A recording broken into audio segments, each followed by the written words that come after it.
mengingatkan akan berbagai kekerasan di masa lalu.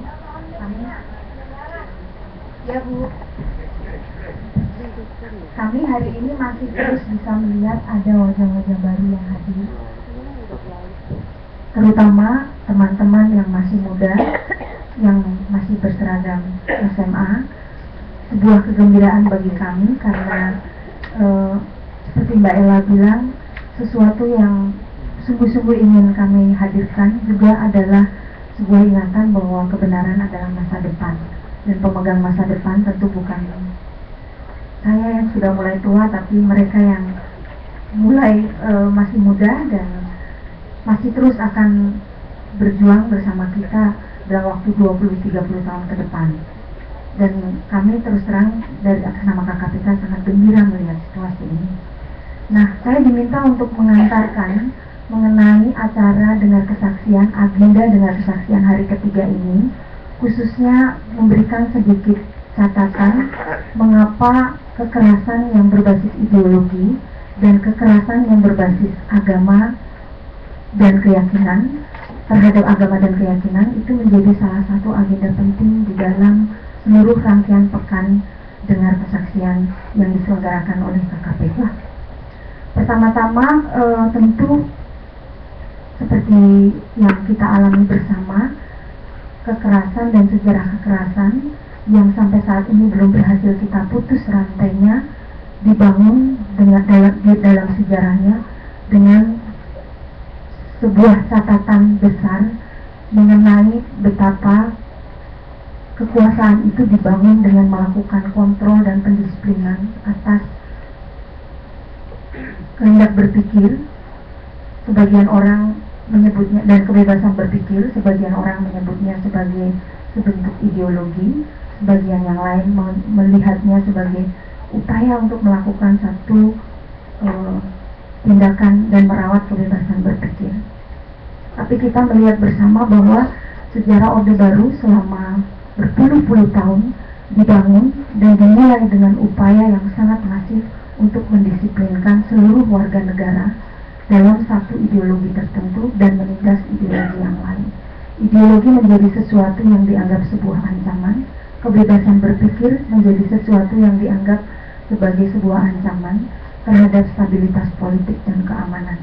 Dan sejak itu kita menyaksikan berbagai rangkaian kekerasan dijustifikasi, bahkan didukung dan menggunakan perangkat resmi negara untuk meredam, represi, dan memastikan bahwa orang tidak atau warga negara tidak dengan semena-mena menggunakan kebebasan berpikirnya. Kebebasan berpikir menjadi semacam hantu yang jauh lebih ditakuti dibandingkan dengan senjata itu sendiri.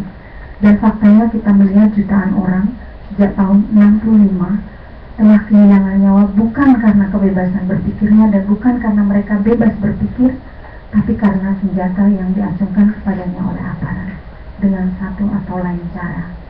Dan karena itu kami melihat bahwa kita tidak mungkin membabar seluruh historiografi sejarah kekerasan tanpa berani menatap kenyataan itu.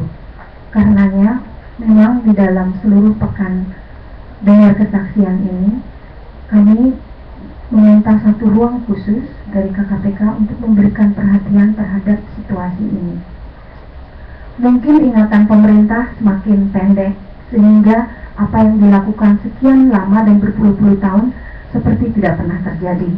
Tapi ingatan penyintas dan ingatan orang-orang seperti kita tentu tidaklah sependek ingatan mereka yang sekarang duduk di pemerintahan. Dan karena itu saya rasa forum ini akan menjadi, atau acara ini akan menjadi semacam medium untuk merawat ingatan bersama bahwa kita belum lupa bahwa peristiwa itu masih terus terjadi. Dan seperti kita juga menyaksikan 15 tahun sesudah reformasi berlangsung, sebenarnya ketika awal reformasi terjadi ada satu harapan, ada satu landscape baru di mana apa yang terenggut di masa lalu akan boleh kita nikmati kemudian, dan satu tata keadaban yang lebih manusiawi akan boleh kita punyai dalam membincang mengenai Indonesia dan kebangsaan kita. Tetapi seperti juga dari berbagai laporan yang ditekuni dan dikerjakan oleh anggota-anggota KKPK termasuk Elsam, kita justru menyaksikan penulun itu bergerak ke arah yang sebaliknya. Siklus dan pola yang sama kembali hadir sebagai peristiwa keseharian kita. Kali ini mungkin bukan dalam bentuk ideologi, meskipun itu masih terus berlangsung, tapi dalam bentuk yang lain. Dengan melihat bahwa yang berbeda itu adalah sesuatu yang patut untuk ditumpas dan wajib untuk dihancurkan. Wajah-wajah mereka ada dalam berbagai kasus yang saya rasa sangat dekat dengan kita. Kasus Aan di Padang yang harus meringkuk di penjara hanya karena mengatakan bahwa dirinya ateis misalnya. Kasus serupa ada di Jawa Barat ketika seorang pemuda bilang bahwa Tuhan itu pelit, lalu dia harus meringkuk di penjara karena dia dianggap menghinakan agama. Kasus-kasus yang lain juga kita sudah sangat hafal dan sangat dekat dengan kita, teman-teman Ahmadiyah. Kemudian juga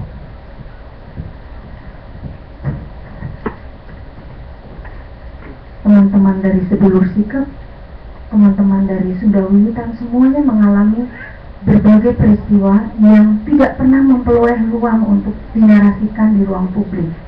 Kenapa? Karena begitu kuatnya kontrol bahwa sesuatu itu harus sesuai dengan disiplin dari mereka yang berkuasa. Yang boleh tampil di media mainstream adalah mereka dan suara yang memang mewakili dan merepresentasikan kecenderungan dari mereka yang memiliki akses dan kontrol politik. Tetapi peristiwa itu tidak tidur dan peristiwa itu ada dan sampai di hadapan kita. Dan karenanya, seperti juga dalam berbagai laporan yang dirilis oleh anggota-anggota KKPK, semua itu masih terus berlangsung dan siklus itu tidak berhenti. Karenanya, untuk melawan upaya pelupaan dan penyingkiran serta penegasian atas peristiwa itu, saya rasa forum ini menjadi forum yang tepat untuk kita semua, bagi teman-teman yang masih muda seperti saya yang tidak pernah mengalami apa itu 65, tetapi peristiwa itu menjadi sangat dekat dengan saya karena tidak ada orang yang tidak terhubung dengan peristiwa 65. Seperti juga para penyintas yang juga hadir dan selalu saya hormati. Saya berharap forum ini kita bisa gunakan juga untuk merawat ingatan bersama. Memang berbagai upaya, korban tidak menunggu. Kalau tadi di klip itu dikatakan korban masih menunggu, korban tidak pernah menunggu. Korban bersama-sama dengan kita semua berjuang terus. Yang saya rasa yang belum ada adalah kehendak politik dari mereka yang berkuasa untuk memberikan ruang dan mendengar suara. Karenanya, alih-alih mendengar suara, yang terjadi adalah menutup ruang publik supaya suara itu terdengar dan ada. Karena itu, forum ini benar-benar menjadi ruang awal di mana kita bisa merebut kembali ruang itu. Dan kita bisa menagih janji negara bahwa ada satu PR besar yang sampai saat ini tidak berani dihadapi oleh negara. Jangankan memberikan pemulihan pada korban, menatap masa lalunya sendiri, negara sampai saat ini belum berani melakukannya. Dan kami yakin tanpa sebuah upaya keras dari kita semua bersama, negara tidak akan pernah berani melakukannya. Karena mereka terlalu takut dengan hantu masa lalu itu, seperti dulu mereka takut dengan hantu ideologi, dan menggunakan kekerasan dan alat kekerasan yang ada untuk bisa melindunginya dari hantu itu. Nah, tidak ada yang lain yang saya ingin hantarkan, karena tidak ada yang lebih genuine dan original dari penuturan penyintas itu sendiri. Satu yang boleh kami pesankan, tidak terlalu banyak yang dibutuhkan untuk membantu memutus lingkar kekerasan dan lingkar impunitas itu, kecuali seperti yang kita lakukan sekarang dengan membuka hati dan mendengarkan narasi para korban. Terima kasih.